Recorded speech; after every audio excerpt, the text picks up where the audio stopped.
70 سال کی عمر گزارتا ہے، مگر 70 سال گزرنے کے بعد جب دنیا سے جاتا ہے تو خود کے بیٹے یاد نہ کرے، خود کے پوتے یاد نہ کرے، خود کے محلہ والے یاد نہ کرے، مگر کیا وجہ ہے کہ عاشق ممبئی سے بھی چلا رہا ہے، عاشق آس پاس کے علاقوں سے چلا رہا ہے، کیا نسبت ہے، کیا تعلق ہے، کیا ولی سے محبت ہے؟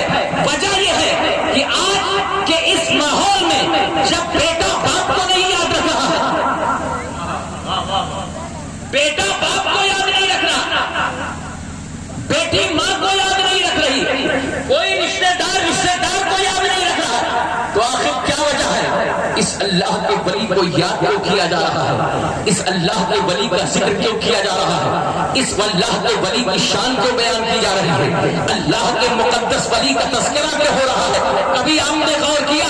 لیکن جب میں وادی عشق میں پہنچا، محبت کے مسلح پر بیٹھا، تو مسلح محبت نے مجھے نماز محبت سکھایا، عشق و محبت کے اصول بتائے اور کہا تمہیں پتہ نہیں باپ کو بیٹا بھول سکتا ہے، باپ کو بیٹا بھول سکتا ہے، ماں کو بیٹی بھول سکتی ہے، رشتہ دار کو بھول سکتے ہیں، عیسیٰ کو عیسیٰ بھول سکتے ہیں، اقربا کو اقربا بھول سکتے ہیں، ایک دوست کو بھول سکتا ہے، ایک محب محبوب کو بھول سکتا ہے، مگر ایک عاشق کو اس کا معشوق کبھی نہیں بھولتا۔ اس لیے ان کے عرس جاری ہیں، اس لیے ان کا تذکرہ جاری ہے کہ انہوں نے اپنی محبت کا قبلہ کسی اور کو نہیں بنایا، رب العالمین کی ذات کو بنایا ہے، حنان کو بنایا ہے، منان کو بنایا ہے، دیان کو بنایا ہے، رحمان کو بنایا ہے، رحیم کو بنایا ہے، مالک یوم الدین کو بنایا ہے، رب العالمین کو بنایا ہے۔ من کان للہ کان اللہ لہ، جو اللہ کا ہو جاتا ہے ساری خدائی اس کی ہو جاتی ہے، حکومت اس کی پانی پر، حکومت اس کی آگ پر، حکومت اس کی سمندر پر، حکومت اس کی پہاڑوں پر۔ انہوں نے اپنا رشتہ محبت رب سے مضبوط کر لیا، اور رب اپنے معشوق، رب اپنے عاشق سے کبھی غافل نہیں ہوتا، رب اپنے محبت کرنے والے سے کبھی غافل نہیں ہوتا۔ یہ اللہ ذکر کر رہا ہے اس لیے آپ ذکر کر رہے ہیں، اللہ یاد کر رہا ہے اس لیے آپ یاد کر رہے ہیں، اللہ تذکرہ کر رہا ہے اس لیے آپ یاد کر رہے ہیں۔ پتہ یہ چلا آپ نے تذکرہ اللہ کے ولی کا بعد میں کیا، اللہ اپنے ولیوں کو پہلے ذکر کر رہا ہے، اللہ اپنے ولیوں کی شان پہلے بیان کر رہا ہے۔ اب کوئی یہ چاہتا ہے کہ اس کا ذکر بھی زندہ جاوید بن جائے، اس کا ذکر بھی اعلیٰ ہو جائے، اس کا ذکر بھی بہتر ہو جائے، اس کا ذکر بھی برتر ہو جائے، اس کا ذکر بھی لوگوں میں ہونے لگے، تو وہ اپنا رشتہ محبت چھوڑے کس سے؟ وہ اپنا رشتہ محبت چھوڑے اللہ کے ایک ولی سے۔ جب اللہ کے ولی سے وہ اپنا رشتہ محبت چھوڑتا ہے تو جیسے ولی کا ذکر زندہ رہتا ہے ایسے اس کا ذکر زندہ رہے گا۔ دیکھا امیر خسرو نے جب بادشاہ کے دربار میں تھے، جب بادشاہ کے دربار میں نوکری کر رہے تھے، انہیں کوئی نہیں جانتا تھا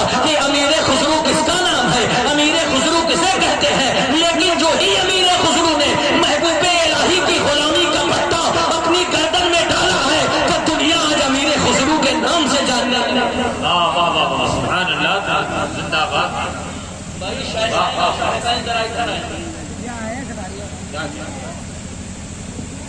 حضرات یہ بات نہیں ہو سکتی، ولیوں کی غلامی کا پٹا ایسا ہوتا ہے کہ بے نام کو بھی نام والا آپ جانتے ہیں، اور ظاہر سی بات ہے جس نے کبھی شکر کھائی نہ اسے شکر کا مزہ کیا معلوم، جس نے کبھی گوشت چکھا ہی نہیں اسے گوشت کا مزہ کہاں سے معلوم ہو؟ پتا چلا کہ ولیوں کی بارگاہ دور سے دیکھنے میں نہیں سمجھ میں آتا، ولیوں کی بارگاہ میں جب قریب آؤ گے اور قریب آؤ کے اس انداز سے آؤ جیسے کوئی بے دمے وارسی آیا تھا، ایسے انداز سے آؤ جیسے کوئی منصور حلاج آیا تھا، ایسے انداز سے آؤ جیسے بابا فرید کے دربار میں نظام الدین اولیاء آئے تھے، ایسے انداز سے آؤ جیسے خواجہ خواجگاہ کے دربار میں کوئی